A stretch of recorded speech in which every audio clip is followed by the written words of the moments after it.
So I had this dust up with David Frum, now of The Atlantic, on Twitter yesterday. It was just absurd. He is absurd.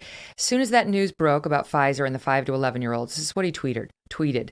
If regulators approve that 5 to 11-year-olds can be safely and effectively vaccinated against COVID, let's not repeat the mistake of allowing space and time to anti-vax extremists. States should immediately make anti-COVID vaccination a requirement for schools, sports leagues, etc. The anti-vaxxers get a big thing right. They understand that a vaccine mandate is not merely a requirement, it also expresses a social stigma against the unvaccinated as ignorant and antisocial. That stigma is very powerful, which is why the anti-vaxxers resent it so intensely.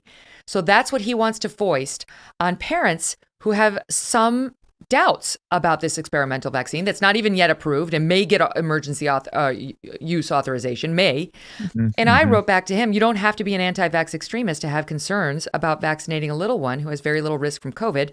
You do have to be some kind of an asshole to demonize any parent concerned about forcing minor kids to take a vaccine that had no long-term testing. Good for you. I like that. Screw him. I'm so sick of the demonization. He wants it. He's baking it into the cake.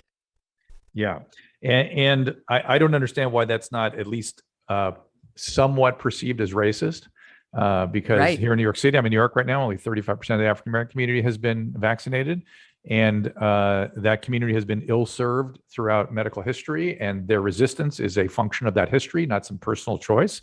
And we should be really addressing that in a systematic way, which does not include shaming.